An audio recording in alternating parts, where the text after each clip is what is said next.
काही दिवस राहिलेले आहेत आणि संपूर्ण राज्याचं लक्ष खरं तर गणेशोत्सवाकडे आहे। पुण्यामध्ये गणेशोत्सवाला एक वेगळं महत्त्व आहे, कारण गणेशोत्सवामध्ये विविध माध्यमातले जे देखावे आहेत ते आपल्याला पाहायला मिळतात। या गणेशोत्सवामध्ये यंदा 24 तास ही गणेश मंडळ सुरू ठेवावीत अशी मागणी आहे। ती कसब्याचे आमदार हेमंत रासने यांनी विधिमंडळात सुद्धा केलेली होती आणि त्याची आता अंमलबजावणी करावी अशी मागणी सुद्धा त्यांनी केलेली आहे। स्वतः आपल्यासोबत हेमंत रासने आहेत। अवघे काही दिवस राहिलेले आहेत आणि तुम्ही एक मागणी केली की 24 तास गणेशोत्सव सुरू राहावा, तर या मागचा नेमका हेतू काय आहे आणि काय तुम्हाला वाटतं की 24 तास खुलं ठेवल्यावर त्याचा फायदा होईल?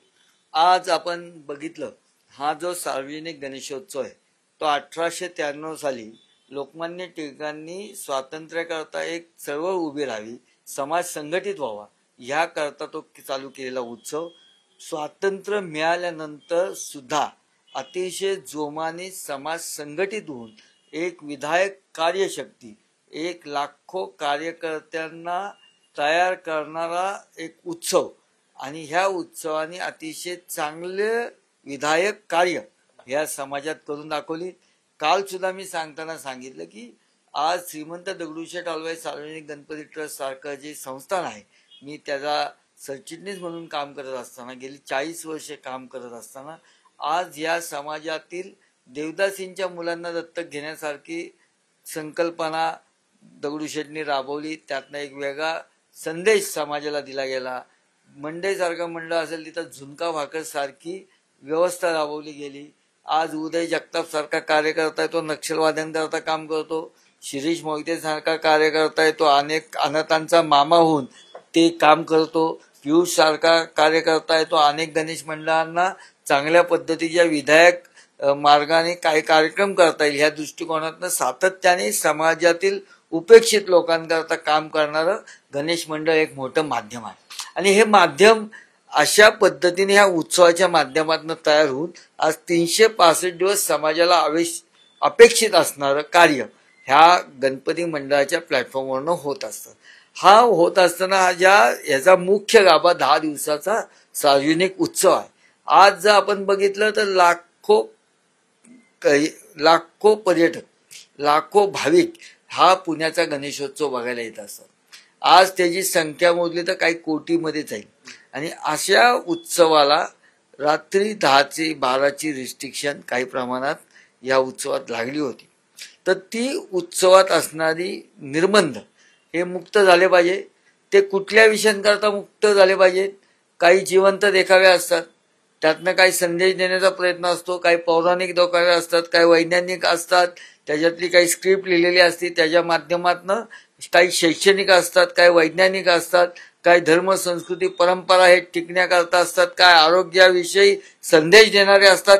आणि ज्यावेळेस हा उत्सव बघायला बाहेरून लोक येतात, घरातून लोक येतात, ते संध्याकाळी साधारण 9, 10, 8च्या नंतर हे संपूर्ण फॅमिलीला घेऊन त्या उत्सवाचा आनंद घेण्याकरता तिथे येत असतात आणि तो आनंद घेत असताना त्यांना 10 आणि 12च्या रिस्ट्रिक्शनमुळे त्यांना त्याच्यातनं निघावं जायला लागतं।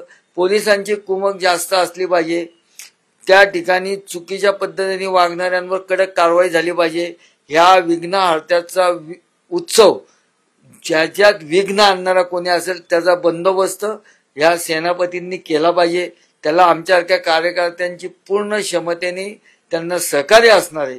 परंतु हा उत्सव, ह्या उत्सवाने पुण्याला एक चांगली ओळख दिलेली आहे।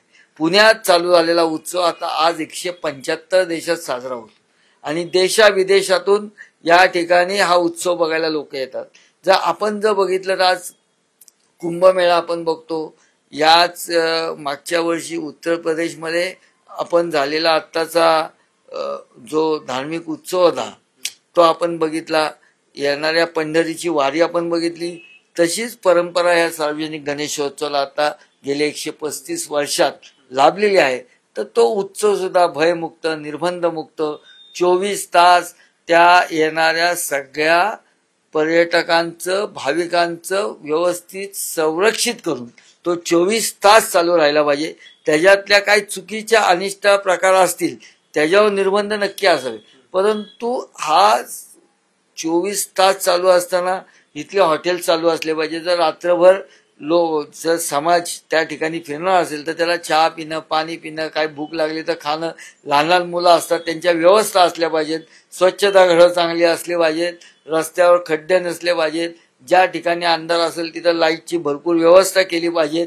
अशा पद्धतीने शासनाने जी काय याला राज्य उत्सव म्हणून मान्यता मी विधानसभेत मागणी केली आणि ती तात्काळ मान्य झाली. त्या माध्यमातून अनेक चांगल्या पद्धती या उत्सवात आणून हा उत्सव जो आत्ता पण खूप सुंदर होतो तो अजून चांगला कसा होईल ह्याच्यात राज्य उत्सव म्हणून राज्याने आता त्याच्यात सहभागी व्हायचं ठरवलंय.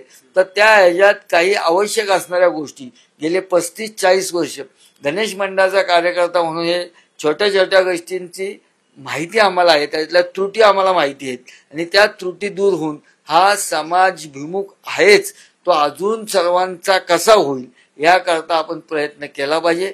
आणि हे करत असताना तो 24 तास चांगल्या गोष्टी त्यातल्या ज्या आहेत त्यांना घेऊन तो चालू राहिला पाहिजे. तुम्ही ही मागणी विधिमंडळात सुद्धा केलेली होती. शासन याबाबत सकारात्मक आहे? हो, शासनाने मी केलेल्या मागणीला लगेच राज्य महोत्सव म्हणून त्याला घोषित केलं. ह्याकरता मी राज्याचे मुख्यमंत्री देवेंद्रजी फडणवीस साहेब असतील, आमचे सांस्कृतिक मंत्री आशिष शेलार असेल, त्यांना विधिमंडळातला एक सहकारी आणि गणेश मंडळाचा कार्यकर्ता म्हणून तमाम गणेश मंडळाच्या कार्यकर्त्यांच्या वतीने व भाविकांच्या वतीने मी मनापासून त्यांचं अभिनंदन करतो. आणि त्यांनी या राज्य महोत्सव नुसता घोषित करून थांबले नाही तर त्याकरता त्यांनी प्रोग्राम डिझाईन केलाय, तो त्यांनी समाज माध्यमांपर्यंत पोहोचवला आहे. ह्याच्यात राज्यव्यापी तालुका स्तरावर गणेश च्या स्पर्धा होणार आहे. गणेशोत्सवाच्या जशी आपण दगडूशेठच्या माध्यमातून होती तशी राज्यव्यापी स्पर्धा होणार आहे. त्याच्यात ज्या काय आवश्यकता या ज्या सुविधांकरता ज्या काय गरज लागणार आहे ते राज्य शासन त्याकरता ते पूर्ण करणार आहेत. आणि ह्या निर्बंधमुक्त जो आमची मागणी आहे त्याला सुद्धा राज्य शासनाचा पाठिंबा आहे.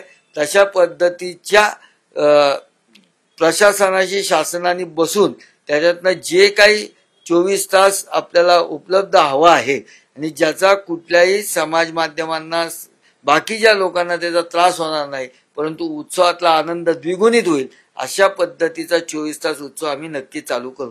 अतिशय महत्वाची मागणी हेमंत रासने यांनी केलेली आहे आणि आता शासन याची कशा पद्धतीने दखल घेऊन पुणे शहरातला हा 10 दिवसांचा गणेशोत्सव 24 तास खुलं ठेवतं हे सुद्धा पाहणं महत्वाचं आहे. हा सगळा गणेशोत्सव 24 तास खुलं ठेवण्यानंतर तितकी सुरक्षा देखील महत्वाची आहे आणि त्यामुळे पोलिसांना देखील याबाबतची विशेष काळजी आहे ती सुद्धा घ्यावी लागणार आहे. पण हा गणेशोत्सव जो जगभरामध्ये पोहोचलेला आहे, अनेक पर्यटक भाविक हे फक्त पुणेच नाही तर देशभरातल्या कानाकोपऱ्यातून गणेशोत्सव पाहण्यासाठी पुण्यामध्ये येतात आणि त्यामुळे जे काही निर्बंध म्हणजे रात्री 10 किंवा रात्री 12ची जी वेळ लावून देण्यात आलेली आहे त्याच्यामध्ये सूट देऊन 24 तास हा गणेशोत्सव भाविकांसाठी खुला ठेवावा ही मागणी केलेली आहे आणि या मागणीकडे सुद्धा शासन सकारात्मक आहे असं हेमंत रासने यांनी सांगितलेलं आहे. आणि त्यामुळे आशा करूया की यंदाचा गणेशोत्सव आहे तो पुण्यातल्या सर्व भाविकांना 24 तास सुद्धा अनुभवायला मिळणार आहे. कॅमेरामन तुषार ननावरेसह अमोल धर्माधिकारी, लोकशाही मराठी, पुणे. लोकशाही मराठी ऐका, पहा, जागरूक रहा.